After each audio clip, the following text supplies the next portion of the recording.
루마니아의 K9 도입은 나토의 지도를 바꿀 수 있는 만큼의 의미이다. K9의 도입이 유력시되었던 루마니아가 결국 지난 19일 계약을 공식적으로 체결하였습니다. 앙헤 틸바르 루마니아 국방장관은 한국 국방부의 공식 방문을 계기로 실무 회담을 가지면서 하나 에어로스페이스의 K9 자주포가 루마니아 현대화 자주포 사업에서 승자가 되었음을 알렸는데요. 이로써 루마니아는 10억 달러, 한화 약 1조 3천억 원을 들여 53문의 K9 썬더 자주포 및 K10 탄약 운반 장갑차 155mm 포탄을 얻을 수 있게 되었습니다. 특히 루마니아가 K9을 도입하게 되면서 전 세계 10번째 운용국이자 나토 6번째 운용국, 최전방 향상된 주둔부대인 EFP 국가 중 3번째로 K9을 운용하게 되어 K9 자주포가 현재 긴박한 유럽 상황에서 가장 환영받고 있는 무기체계임이 증명되고 있는데요. 사실상 나토 표준 자주포로 거듭나고 있습니다. 현재 K9 자주포는 한국, 호주, 인도, 이집트, 터키, 핀란드, 에스토니아, 노르웨이, 폴란드, 루마니아 10개국에서 운용 중으로 이 중 6개국이 나토 소속인지라 회원국 간 교류를 통해 군수 지원과 운용 경험을 공유하는 데 매우 큰 이점을 얻을 수 있게 되었습니다. 나토는 국가 간 연합훈련, 정례 연합훈련 및 EFP 주둔군 상시 훈련 등을 통해 수많은 연합훈련을 실시하고 있기 때문에 이에 무기체계 간 상호 운용성이 가장 중요시되는 부분입니다. 각국이 같은 무기체계를 사용하면 전투 단위 간의 원활한 협력과 조정이 가능해지며 보급 및 유지 보수가 효율적으로 이루어질 수 있고 훈련과 교육 프로그램을 일관되게 구성할 수 있는 데다가 정보 시스템과 지휘체계를 빠르게 통합시킬 수 있다는 장점이 있죠. 루마니아가 K9을 도입하게 되면 서진 정책을 추진했던 푸틴은 큰 난관에 빠지게 되는데요. 실제로 러시아의 서쪽 인근에 위치한 국가인 노르웨이, 핀란드,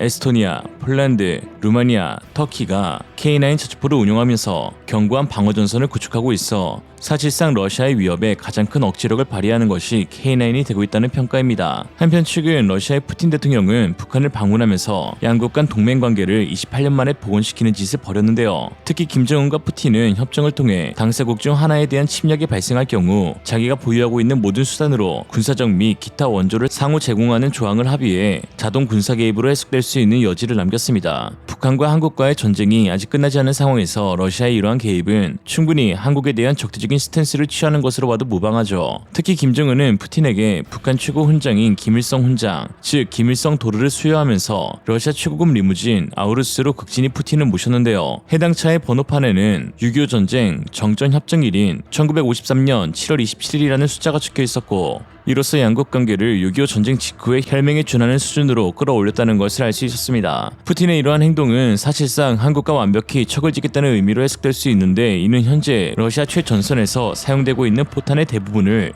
북한이 공급해주고 있기 때문입니다. 푸틴은 김정은에게 우크라이나 문제 등 러시아 정책에 대한 일관되고 확고한 지지에 감사한다라고 했는데 우크라이나 소식통에 따르면 북한이 러시아에 지원한 122mm 방사포탄과 152mm 자주포탄이 180만 발에 이르고 이는 러시아가 수입한 포탄의 90% 이상이 북한산임을 뜻하는 것입니다. 북한은 러시아에 포탄을 지원하고 한국은 최전방 유럽 국가에게 포탄과 포를 수출하고 있으니 사실상 남북 간의 무기 경쟁이라고 봐도 무방한데요. 이에 나토와 한국 간에 더욱 공고한 협력이 요구되고 있고 또 실제로 이루어지고 있습니다. 특히 최근 한국산 무기의 대규모 나토 수출에 힘입어 나토 창설 멤버인 캐나다와 미국에도 한국의 육군 지상 무기가 수출될 가능성이 높아지고 있습니다. 지난달 29일 하나 에어로스페이스는 캐나다 오타와에서 열린 캐나다 최대 방산 전시회 캔색 현장에서 노르웨이 콩스버그와 함께 미래 캐나다 육군 사업 협약을 체결하며 캐나다의 K9 자주포 패키지 수출을 함께 추진할 것이라고 밝혔습니다. 캐나다는 1949년 창설된 나토의 원년 멤버로 현재도 EFP 부대에서 리더 5개국 중 하나의 임무를 맡으며 라트비아의 주둔군을 배치 중에 있습니다. 미국 이외의 유일한 비유럽권 국가이죠. 또한 최근 미국 역시 그동안 추진해온 차세대 자주포 사업이 무산되면서 해외 파트너국의 자주포를 도입하겠다고 했는데 이로써 K9 자주포가 미국 자주포 도입 사업의 가장 강력한 후보로 꼽히고 있습니다. 미 육군은 지난 30년간 차세대 자주포 사업 ERCS를 추진했지만 총 3번이나 무산되어 왔었는데요. 가장 먼저 1970년대 추진된 XM2000을 크루세이더 사업으로 운용인원 3명, 완전 자동화 시스템, 1분에 10발 지속 사격이 가능한 최강의 자주포를 개발하려 했지만 과도한 비용 상승과 함께 냉전 이후 러시아가 더 이상 위협적인 국가가 아니라는 판단하에 사업이 무산되었습니다. 두 번째로 추진된 XM1203은 기동성과 수송 능력에 초점을 둬 38 구경에 분당 10발 완전 자동화로 2명의 승무원 사람만이 탑승하는 차세대 자주포였지만 이라크전 이후 개발비의 부담을 느꼈고 특히 이라크전 실전 경험을 바탕으로 방어력을 보다 중시해야 한다는 의견이 모아져 결국 로버트 게이츠 국방부 장관에 의해 사업이 취소되었습니다. 그리고 마지막 세 번째가 바로 아이언 썬더로 불리는 XM1299 차세대 자주포 개발 프로젝트였는데요. 무려 58구경에 사거리 70km를 목표로 하는 인류 최강 자주포 개발을 선언했지만 올해 3월 12일 돌연 취소 발표가 공식화되었습니다. 이유는 개발업체인 BAE 시스템의 기술적 한계로 인해 포신의 마모 문제를 개발 기한 내에 해결할 수 없었기 때문입니다.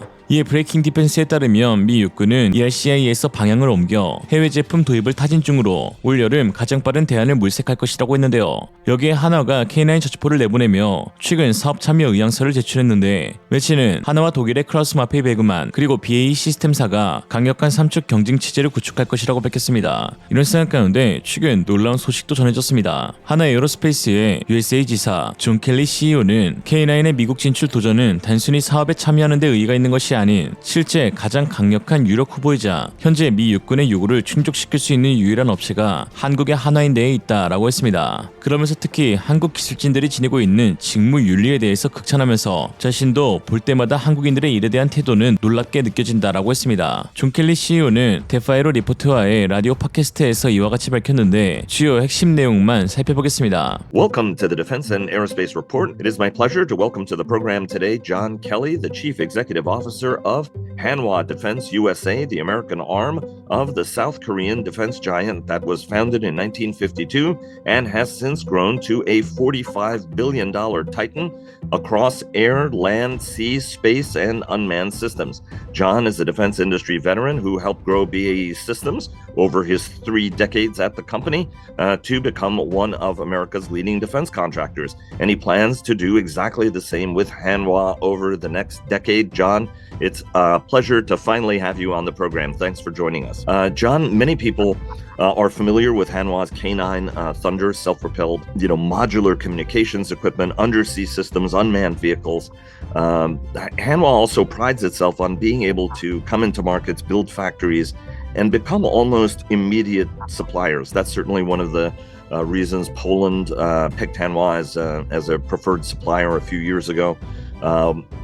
You're into year one of a 10-year growth plan in the United States. What's the plan to make Hanwha a household name here as you're trying to make elsewhere around the world? If you look at what we've recently done in Australia off the back of the K9 sale there and the Redback infantry fighting vehicle, it's very much a good template for what we're looking at doing within the Netherlands in July of this year. It's 2 months ahead of program at the moment. That was a 24-month program, and there we'll do a build of the K9 and the Redback. There's some 450 people that we'll employ there initially, and additional jobs within the supply chain. It's that model that I want to bring to the US. Hanwha discriminates in some of the new technology areas we can bring. Certainly in terms of speed and competitiveness, we've found we compare pretty well to some of the existing companies. So we'll continue to build on those pillars. In addition, as I say, to looking towards M&A opportunities. Do you think that's what's going to discriminate you? I mean, the company invests in the U.S. Army, for example, in the Marine Corps, that are hungry for solutions but a little bit short on money.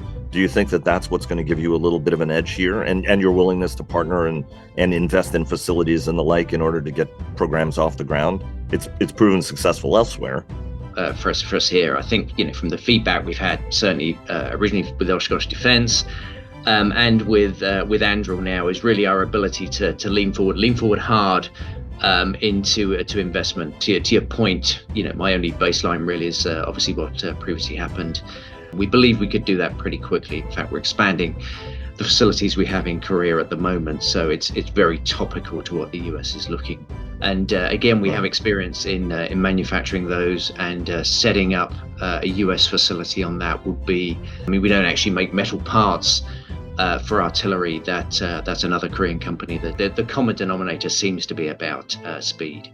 It's how quickly can you either supply this and we have a pretty strong record in building those facilities in record time. So again, I think we can bring some of that capability, some of that agility and pace that they're looking for, and bring that into the US. What are some of the things that allow you to move maybe faster than other companies? Because, everybody talks about moving fast, but unfortunately, we find that moving fast is measured in years, as opposed to sometimes you need that capability measured in months. I've been with Hanwha now for 4 years, just over 4 years, and obviously been able to compare that with my other baseline experiences.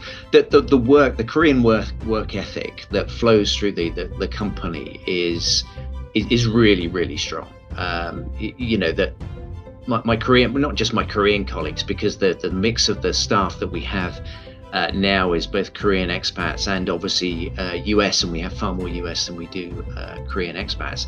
But that's very infectious. They'll think nothing of, okay, I've got to get on a conference call at 2 a.m. to make sure I align with the Korean staff. There's something about the work ethic that I'd not seen before, which I think speaks, Vargo, really to how Korea in general over the past 70 odd years, since the 50s and the end of the Korean War, has become so hugely successful. That's beyond Hanwha. I think that's the question of the K9 Thunder. The self-propelled howitzer is popular around the world. And the movement is now toward what is an existing system out there that could get us, much of the way through the sort of requirements that we have.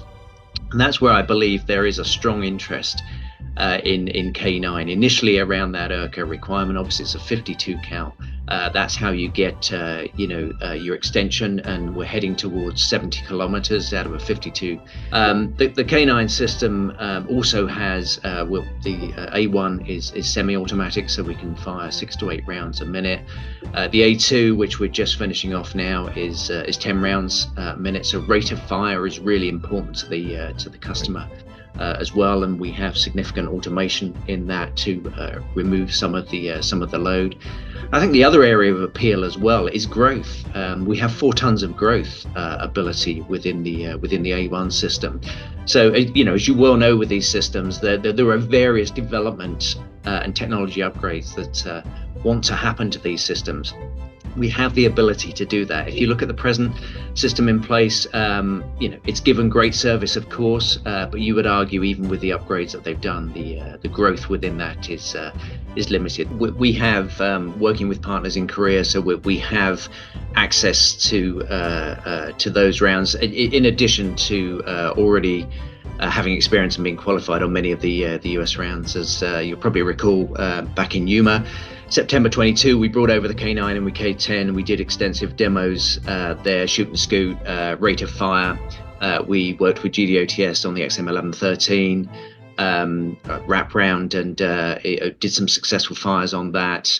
And so yes, we're very much in the zone of firing the conventional munitions, but indeed some of the advanced munitions as well. 최근 방사청이 공개한 K방산의 비교우위 데이터 통계에서 깜짝 놀랄만한 사실이 밝혀졌습니다. 한국의 주요 수출 품목인 경전투기, 자주포, 전차와 타국의 경쟁 기준과의 대당 가격, 유지비, 생산 캐파, 리드 타임 등을 비교한 자료였는데요. 한국의 FA-50 경전투기, K9 자주포, K2 전차는 세계 최고의 성능을 자랑하면서도 대당 가격에서 적게는 2배, 많게는 3배나 더 저렴했으며 생산 캐파 역시 세계 최고를 자랑했는데 일례로 K9 자주포의 대당 가격은 730만 달러로 약 100억인 반면 독일 펜저어비치 2000은 280억, M109A7은 250억 수준이었고 국내 생산을 풀로 가동할 경우 연간 생산량이 무려 320대에 달하는 반면 독일 펜저어비치 2000의 경우 연간 생산 능력은 고작 12대에 그쳤습니다. 이로써 할 수 있는 것은 유럽이 러시아의 지상무기 체계에 대항하기 위해서는 한국과의 협력이 더 이상 선택이 아닌 필수가 되었으며 K9 자주포는 권위주의 악의축 국가들에게 있어 가장 위협적인 무기가 되고 있다는 것입니다. BTS 봉준호, 손흥민, 그리고 K9 렛츠고. 오늘의 한 줄평. 유사국가 개노답 삼형제. 개노답 삼형제.